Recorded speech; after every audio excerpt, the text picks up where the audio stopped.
Ladies and gentlemen, welcome back to another chess video. Today we have unique type of content. We have cheater content.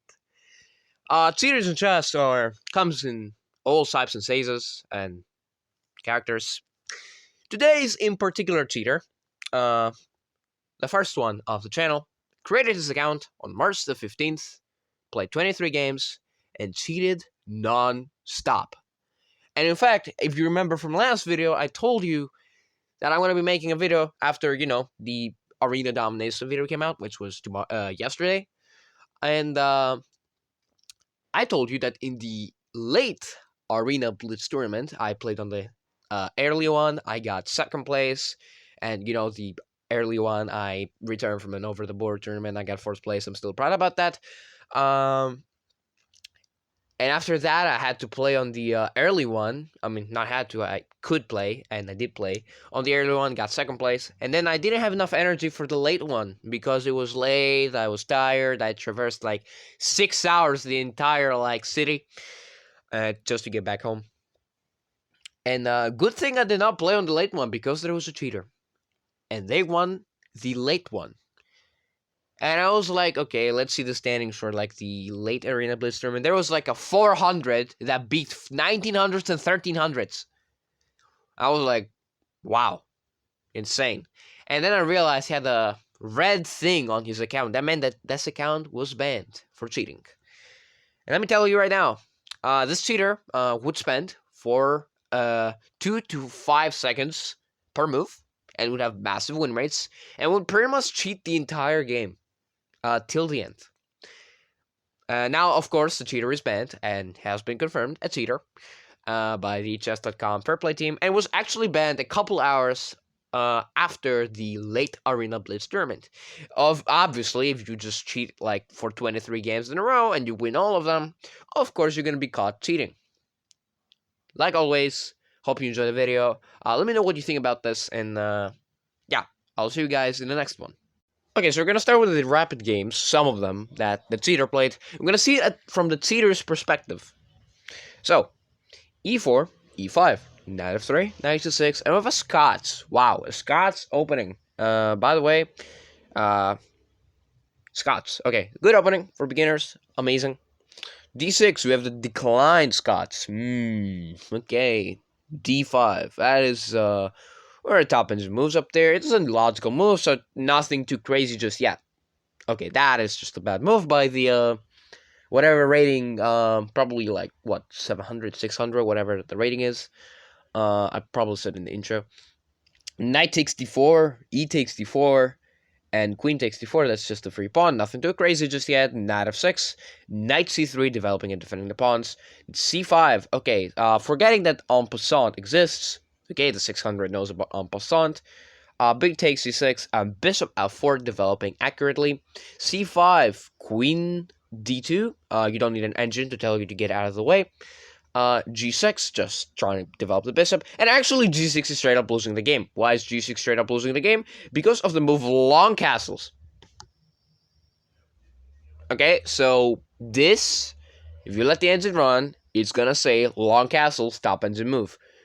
Actually, now the top engine move is just to attack the knight.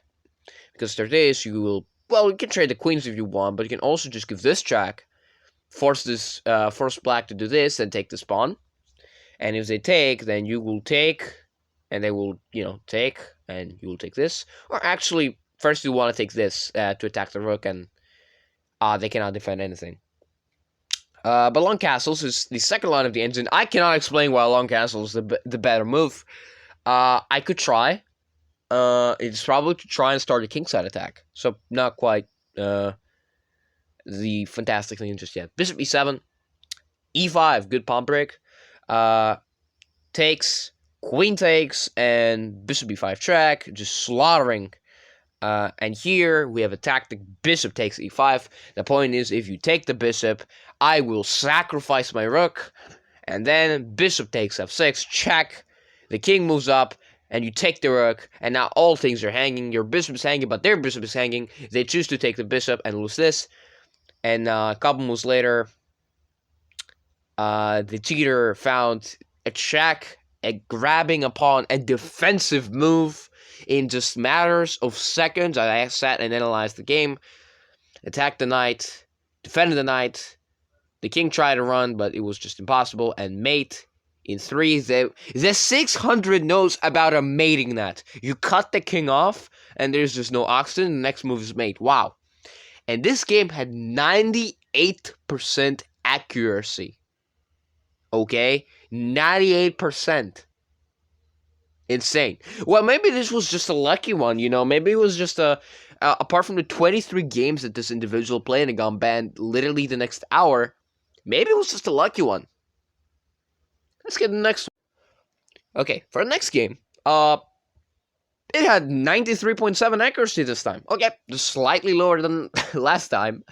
How do you recognize who's a cheater and who's not? First of all, if they got banned, that is, one thing. But if they are not banned, then you will have to look at massive win rates date of the account that was created. If it's like 1 day ago and it has like 50 wins in a row, then that's kind of sus, and how much time do they spend per move? Like this guy spent between 3 to 5 seconds per move.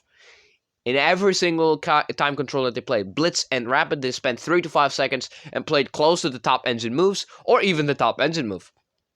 Let's begin. This is a game between a 700 and a 700 that uses literally Stockfish in buffed up, with e4, e5, knight f3, and queen f6 by the 700 that is playing against an engine. You cannot do inaccuracies like this, because if you do, you will get punished for it. Bishop c4, just getting some fast development. Bishop c5, castles d6, queen, d4, e takes d4, and e5. Okay, so you're gambiting a pawn. You're threatening to win the pawn, and the best move is to take, and after you take back this pawn, as happens in the game, you need to defend with bishop a6. The point is that after the defender knight, there is just some pressure down the e-file. However, black is doing okay here. And after putting the knight here, yes, it says +2, but after you take, and you take with a pawn, yes, there is this check. You will have to block. However, they just have to go back.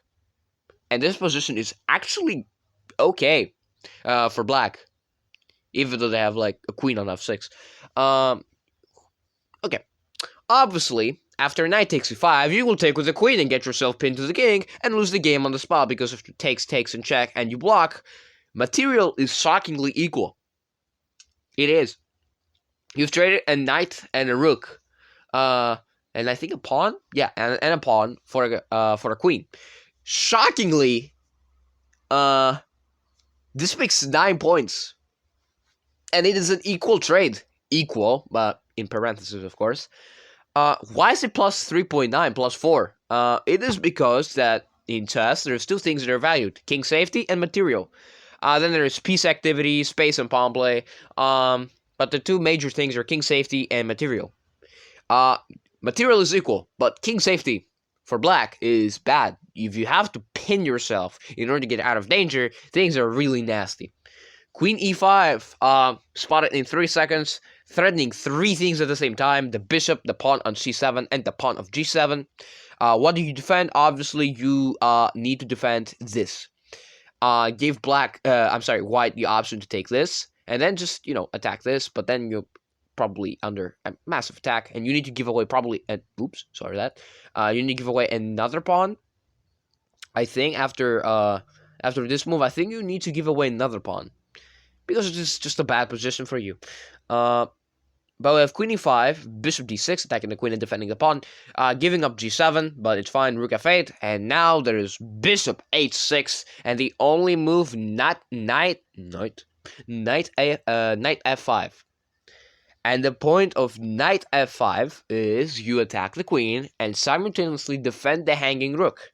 But after queen c4, there's things. The things are horrible. The rook is under attack, and you're gonna have to put it back into passivity. Then it will just get their knights out, and this will just hang. This thing over there after this move, it cannot be taken, because if they take it, they lose the rook, and it's probably mate in a few moves. So naturally, knowing that, fully aware that they cannot move this knight, they move the knight, lose the bishop, and shortly they lose this pawn. After they defend the rook, they take the free knight. Very good. Knight here, queen check, king moves, pawn g5, attack, g4, attacking the knight. hanging the knight, of course, and a couple moves later, the cheater won by resignation. 93.7. I think it was resignation. Yeah, it was 100% resignation. Let's go to the next game. Alright, so obviously this 800 now has farmed a bunch of points from innocent civilians. His opponent plays a4. Alright, a4. Now the cheater is going to activate all the cheats.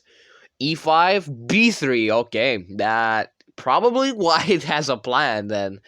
d5, bishop b2. I don't know if this is... I mean, you play a4 to disrespect your opponent, not to play a freaking fianchetto. Bishop d6. Shockingly, not the top engine move. It's actually the second engine move. I would play bishop d6 because I want to keep the possibility of playing like the 3 pawns. Maybe in the future we're gonna like develop this, and who knows? Maybe in the future we're gonna put 4 pawns out. Who knows? Bishop b6 and d4 striking into center. e4, e3.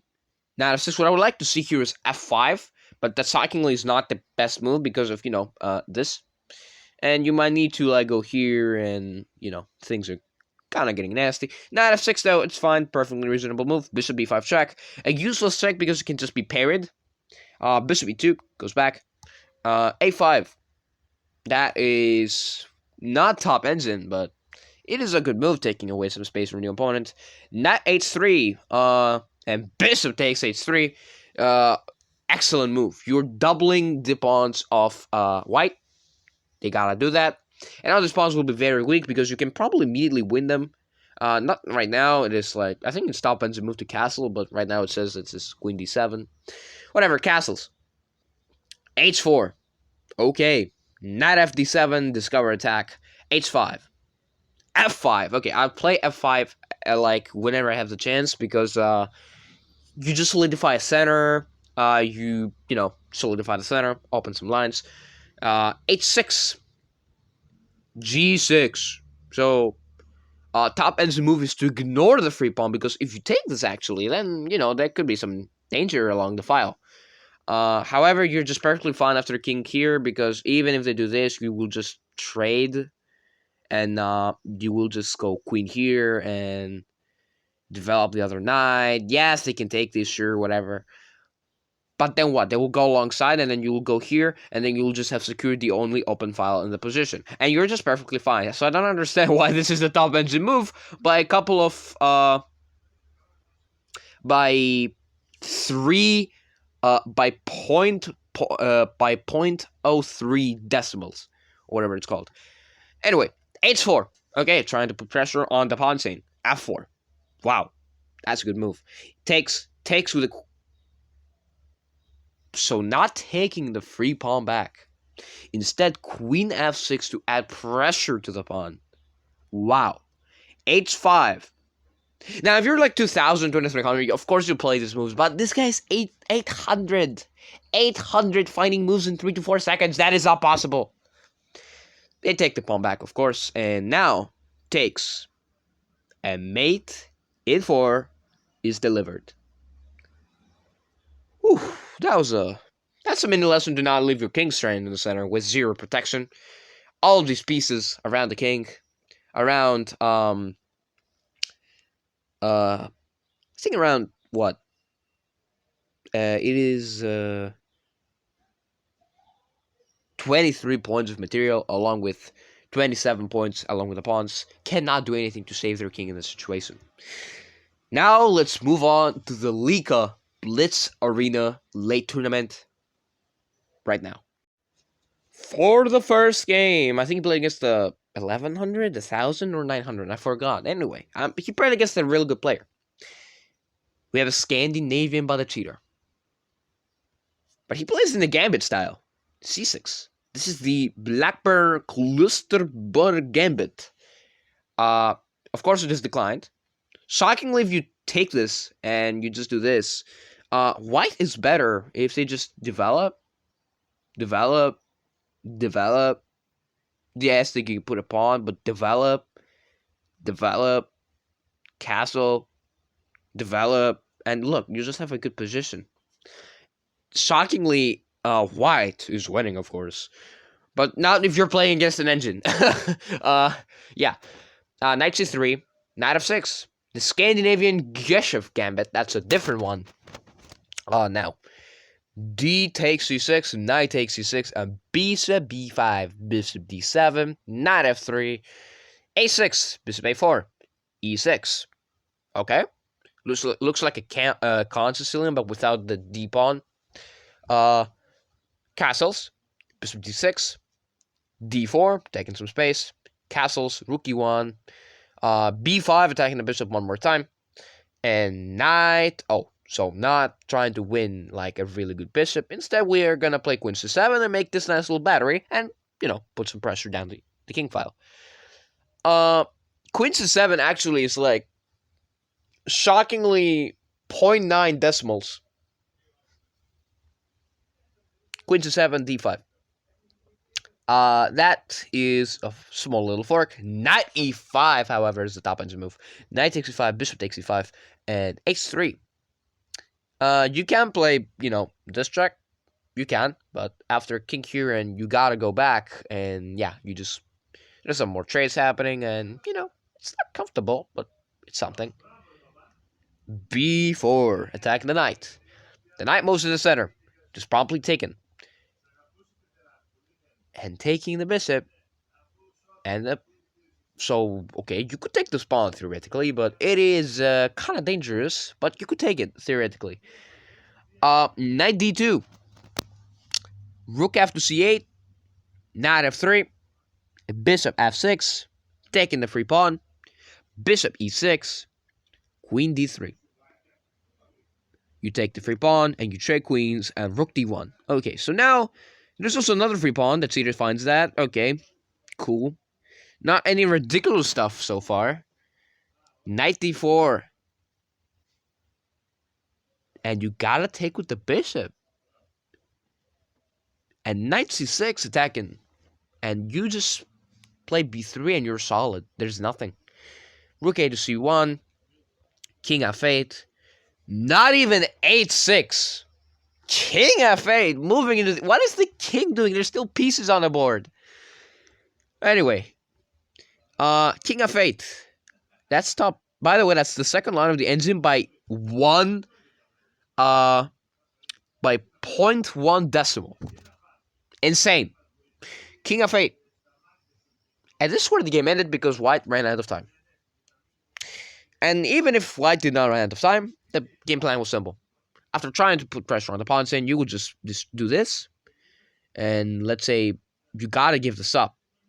Because through this move, this is checkmate, So they wouldn't do that, they would just play g6. So, not playing h6 before. This move looks weird. Why play g6 now? I don't understand, but whatever. g6,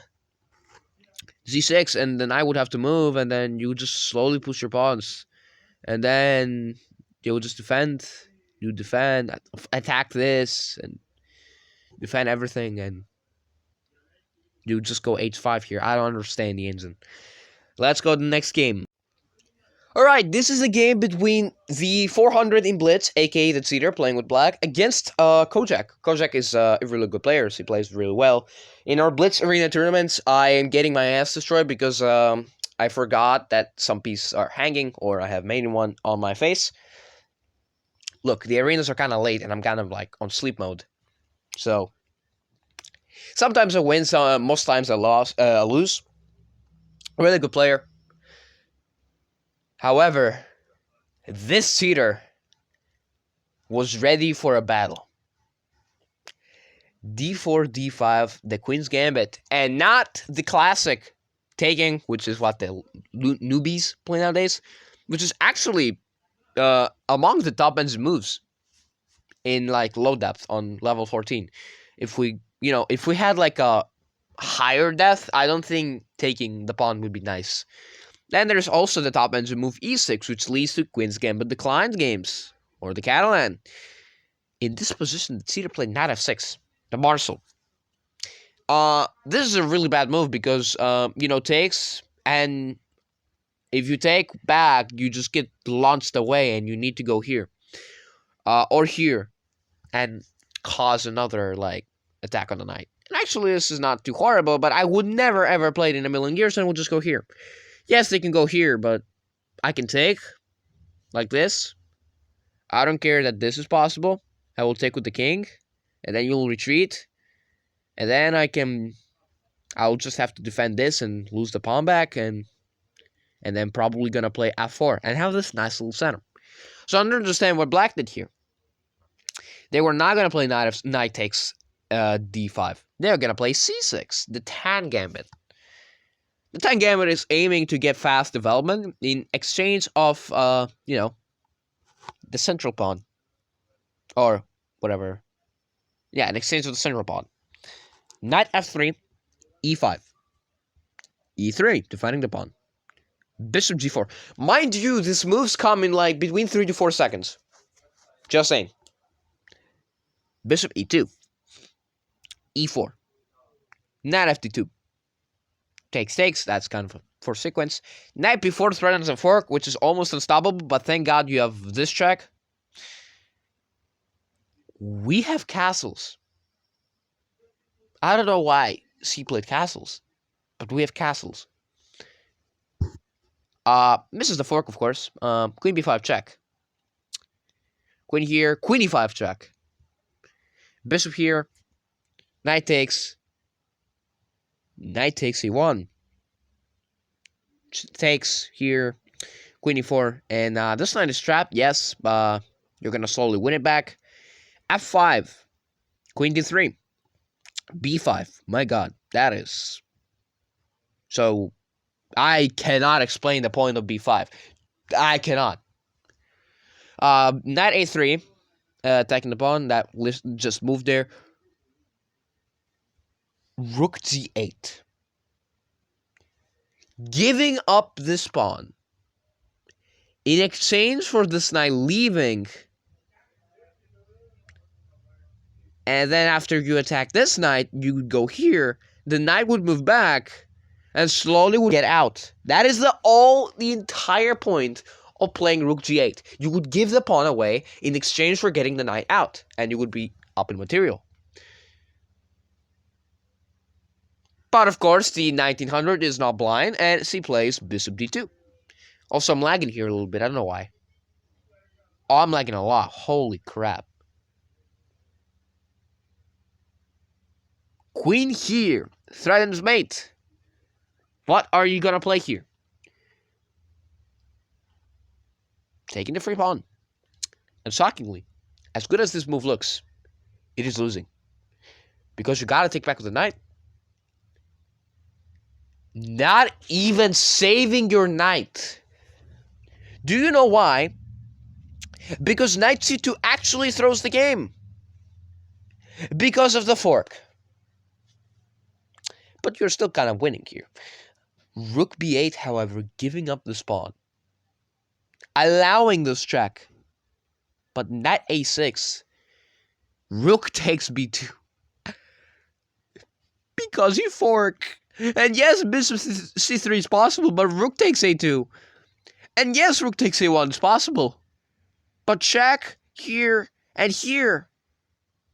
How are you going to stop the back rank? Knight c5 check.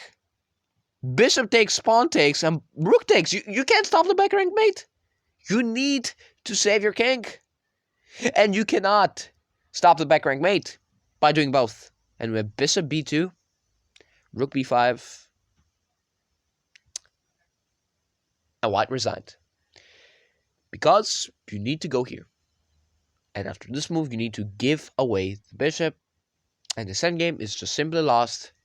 Not because of just the rook, but because of the outside a-pawn. And the cheater played with incredible accuracy moves found under 3 seconds.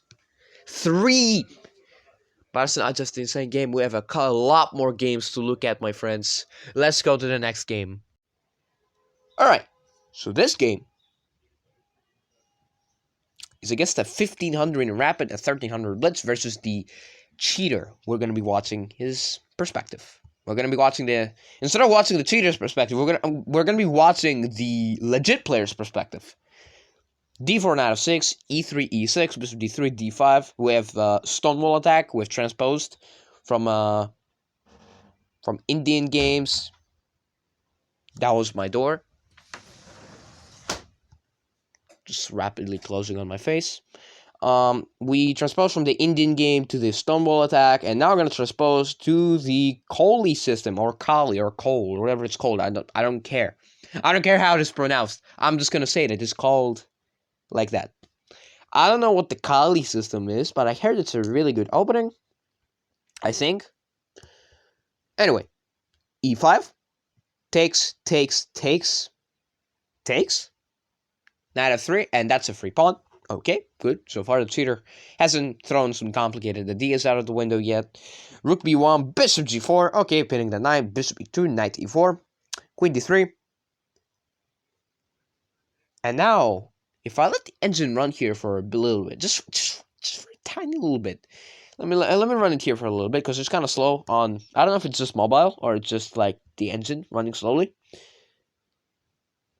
Maybe it needs a little bit more. Hold up. Okay, so whatever.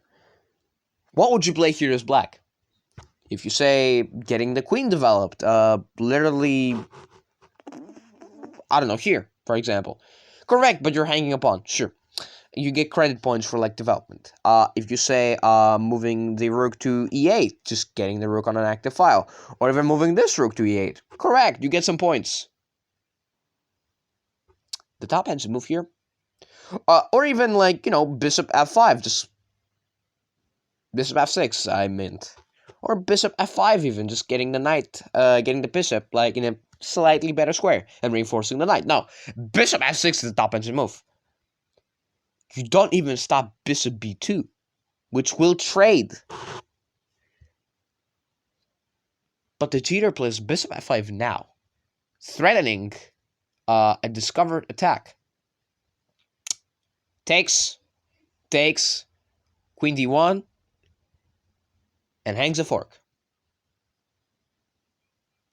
Now, if I ask you which piece do you want to capture with, I'd say the knight. He captures with the knight. Because capturing with the bishop actually, I mean, you will lose the knight. So you might as well take this too. So, and then you will retreat the bishop somewhere. Preferably not hanging a pawn. Knight takes b1, rook takes b1, bishop takes b1. That's why you took with the knight. h3. Queen a1. Yeah, things are now looking nice for the 1500.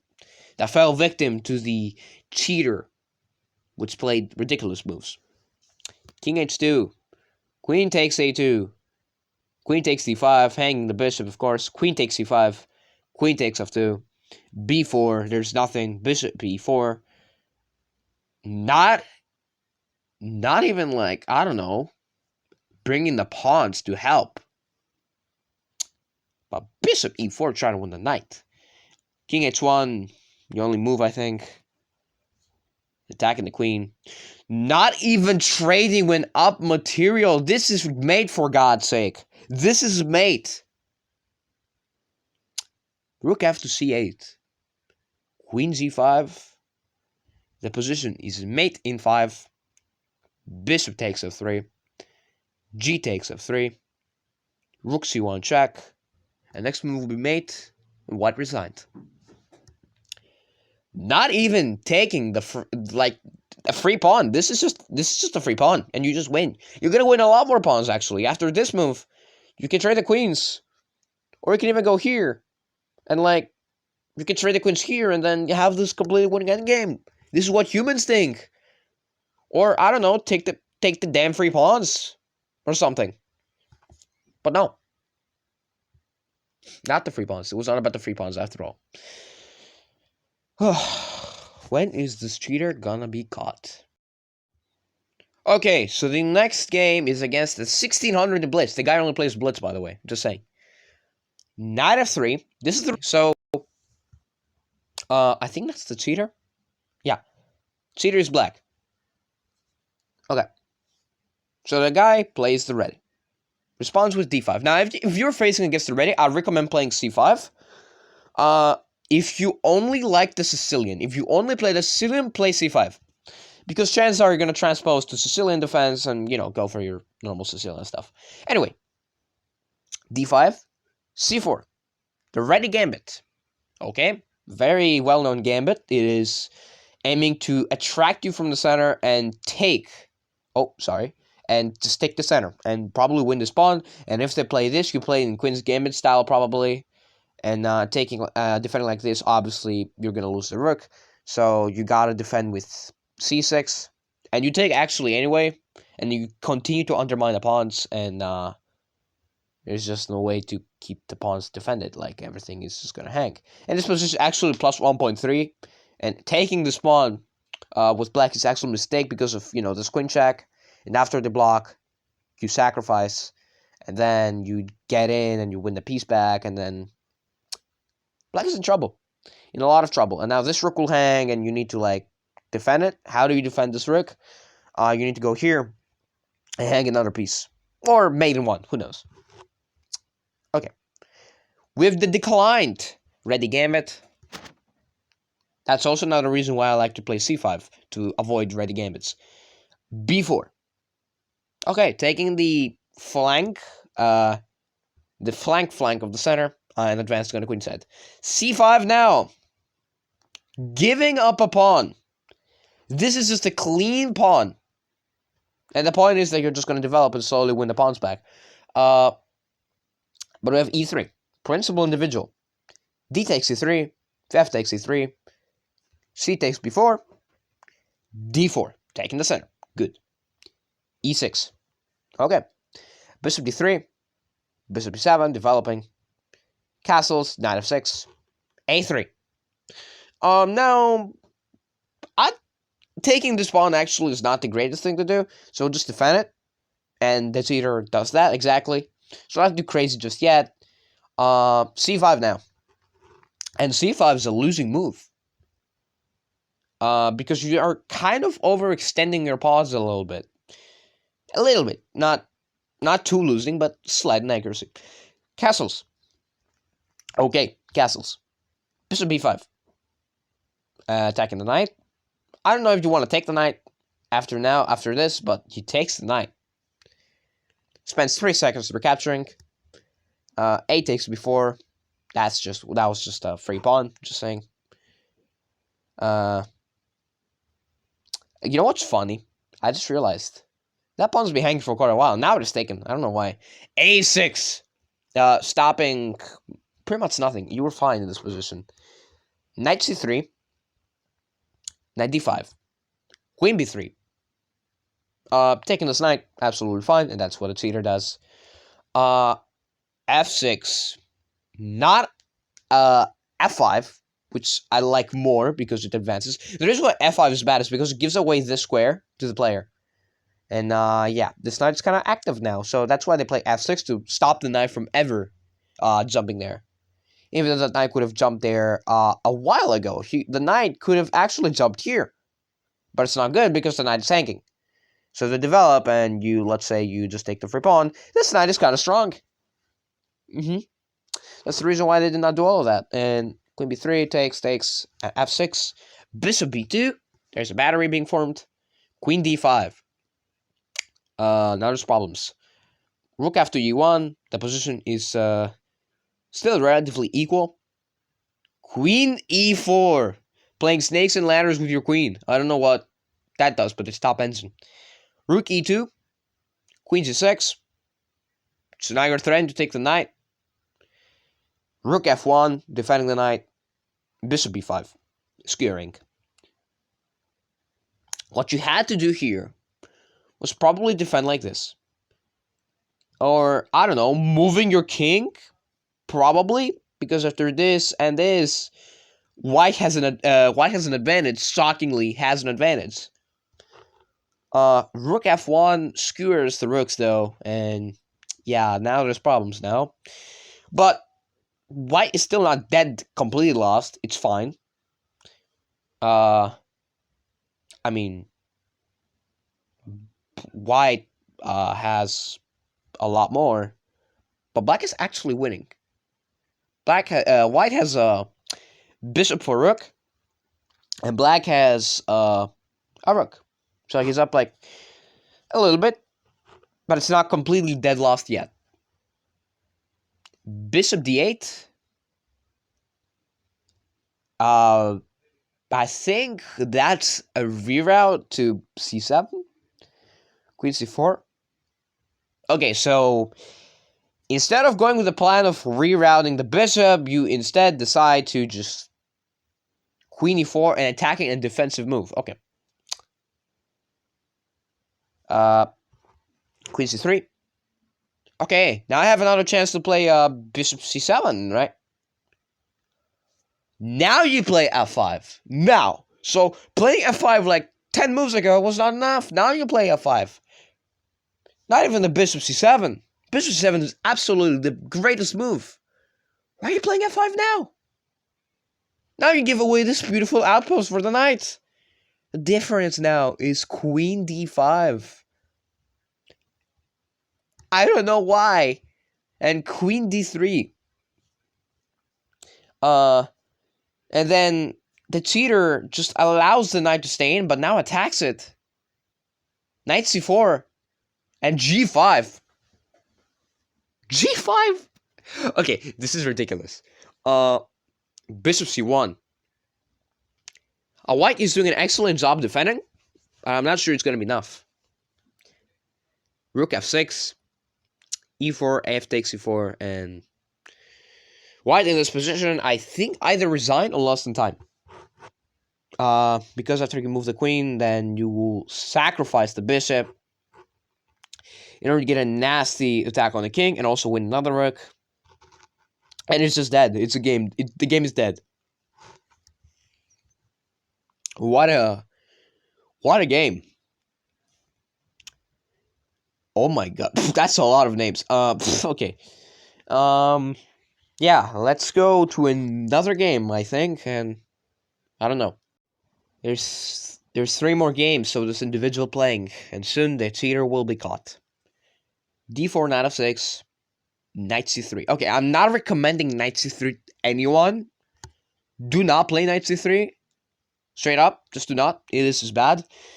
If you want to play something against knight f6, I recommend playing the Trompowsky, so you can take away kings in the end, Nimzo in the ends, and Grunwalds. Or if you want to play into that style, play c4. Or I don't know, play a fucking London or something. I don't know. Just play something. Knight c3 just blocks the c-pawn. I wouldn't recommend it. But the cheater is using an engine, so it doesn't matter what I say to him. What I say about his moves. g6. This already gives away plenty of advantage because of e4. Oh, I don't know what the... I think I messed up the moves. Now we're in the perk with d6. Knight f3. Bishop g7. h3. Stops, the bishop from pinning the knight. This is the Slechter classical variation. Castles. Bishop d3. e5. You can ignore the pawn, push, or take. He takes. Taking is absolutely the greatest move because you're going to win a pawn. But they will win one back. And they will also take your knight. So it's an equal game. Massive exchange, but it looks equal. Castles. f5, attacking the knight. Knight z5. The top of the move was to give this check first and then trade the queens. And then move the knight to this square. And if it ever gets attacked again, you have this very nasty attack. And let's say they defend, and you'll just win a lot of material. But white has an engine on their pocket, so they're not going to do that. Instead, they're going to go knight z5 immediately. Okay. Bishop f6. Queen d2. Not even moving the knight, which is a perfectly reasonable move. But you have pressure on the position. That's why queen d2 is very powerful. However, had he taken here, it actually would not have been that horrible. I mean, it's plus 1.6, but at least there's no attack on your king yet. There could be one very soon, and you need to be aware of that. One pretty possible attack is like him going here, and then, they will just bring their stuff. So you would just reinforce against that with like moves like this. And if they ever attack your pawns, then unfortunately you have to give up some material. So you're under some sort of fire right now. Let's go back to here. Knight c6. There's a tactic here. The tactic. Knight takes h7. You cannot take the knight. Because if you take this knight, queen h6 check, king g8, queen takes g7 check, bishop g7, rook, bishop c4 check. And Bray, one of my friends who is a 1600, resigned. Because if you don't give up the queen, check and mate. And if you give up the queen, you will just prolong your suffering. You need to give up a lot of material. And you will just prolong your suffering for a move. And you will lose. 2 more games. And the cheater will be banned off the site. Alright, so the cheater now plays against the 1700 player. We're going to watch it from the perspective of the legit player once more. Here we go. e4. e5. Knight f3. Knight c6. d4. Takes, knight f6. This is the Schlimt variation. Schlimt? I don't know what it's called. Essentially saying, it's fine if I double up my pawns, because, and you doing this, because I will just go here. And this pawn is just kind of stranded. And yes, a move like c4 actually is really good. And you just develop like usual. Okay, good. Knight c3. This is the 4 knights game Scotch variation accepted. So now we're in a 4 knights. Yeah, nice. Bishop b4. Knight takes e6. B takes e6. And bishop d3. Castles, rook e8. Queen f3. Okay. Position is very balanced. h6. Stopping the knight, the bishop from pinning the knight to the queen. Bishop d2 unpins, and now you're going to be asking to me, why did they not do this and severely damage the opponent's structure? I don't know. Maybe they didn't like the fact that white had 2 bishops. So now I have this. Rook f2 e1, d5, e5, knight g4, bishop f5. And white hangs a pawn. Okay, I mean, it's just a pawn. Now, relax. Queen moves. Bishop takes a5. Queen takes a5. Knight c4. Yeah, now there's problems because you need to... Okay, so takes, and unfortunately, if you defend, you get back mated, and you need to, you can attack the queen, force it backwards, and then defend this. But bishop f4 instead. And the cheater finds in just 2 seconds. Rook takes e1, check. Rook takes e1. Not taking the free pawn. Taking the free pawn is just 0.6 decimals lower than attacking the knight. Because if the knight moves, you will win the bishop. And it's funny because after you take the free pawn, white is paralyzed. Like, yes, they can defend this, but then you just go here. How are they gonna Why did you not take the pawn? Because you know you're gonna win. You're gonna win the rook anyway. Why not? I don't know. d4.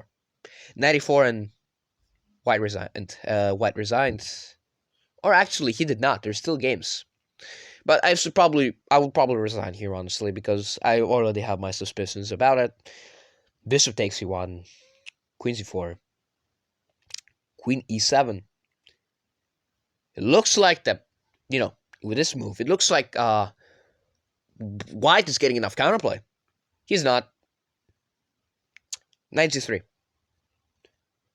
Rook takes b2. Bishop takes h6. Looks like you have counterplay. But we have bishop takes f2 check in just 4 seconds. King f2. Rook takes c2. King f3. And it is mate in 4 moves. Oh my, dovetail mate. Literally got obliterated by the Stockfish user.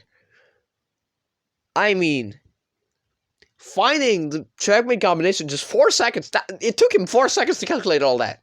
4 seconds. 4 seconds. That's all it took him. Yeah. One final game. And it's only fitting that this game ends in 14 moves. Because this is the last game that the Theater played. Let's get to it. d4, d5, bishop f4, the London system. The Theater plays the London. Look how many openings he played. He's 400. We're saying 400 in parentheses because the guy is using Stockfish. But he will stick to his roots and play the one of the best openings for a beginner player, the London. Knight f6, and actually plays into London system theory. Okay, that's not theory, but it's one of the lines. You want to play here, this, but then they want to do this and put you out, and yeah. And if you do this, then of course you need to go here. So we're not going according to theory. That was all. Okay. E takes a5. Knight c3. Attacking nothing. I prefer if you played after knight c3 or before knight c3 this move. But according to the engine, it is wrong because of this, and this. In my opinion, it is definitely 100% not wrong. Knight c3, queen b6. And this position, the Theater played queen d3. Hanging this pawn. I mean, you're going to be saying, not before this, why not take this pawn? Because of castles, my friend, and you need to get out of the position. You need to get out of the position, and by the time you do that, and by the time you try to take their queen, they will take your pawns, and then you will have to go back here, trade, and lose a pawn. And now you're going to be saying, okay, that's the top engine line. Of course, don't have to go according to the top engine line. What if I go here? This, and if you take, check, you got to go here, and you lose the rook. That is why you have to go according to the top engine line. And you're still going to be dead lost. C takes d4, knight takes d4, bishop d6, and loses the game because of knight takes e5, queen e5, f4, queen e4, hanging the queen, but it's fine because in the next move we have queen d6, mating that, knight c6, and knight takes g7, checkmate. What a beautiful mate. Look how much time he spent on every single move. 2 seconds. Here he spent like 3 seconds. 2 seconds. 1 second. 2 seconds again. 1 second. Like 3 seconds here. 1 second. 3 seconds in retaking the pawn. And calculating, 3 seconds on taking this pawn back and calculating queen takes b2 and queen goes back and, 2 seconds. Or 3. I don't know what it was. 3 probably. 2 seconds. 2 seconds. You get my point? And this position, instead of capturing this, immediately, probably he was like, oh no, free queen. And then 2 seconds, mating, and then 3 seconds. You see my point? Every move he played was between 3 to 4 seconds, or 5 in most cases. Yeah, Safe to say that this cheater was banned. He got first place actually. He got. But I don't know what happens when a cheater wins and then gets banned. Maybe I don't know. Maybe the standings change. I don't know because there's no link to this one. Yeah, created on March the 15th. I think it was like a day or two. I think it's 2 days after, like, I don't know, this video is uploaded. I forgot. Look at the rabbit. It's a lot of games between the 2 days. It still says March 16th, even though it's March the 17th, I think. Not sure. Anyway, maybe just the comments a little glitched. I don't know. What I'm going to say is, thank God this individual got banned. I don't know what he was doing, sandbagging, I don't know what. Just 23 games and ended with the London. I'll see you guys next time. Make sure you tell me if you like this unique type of content. Embarrassing cheaters. Let's close this one. I'll see you guys next time.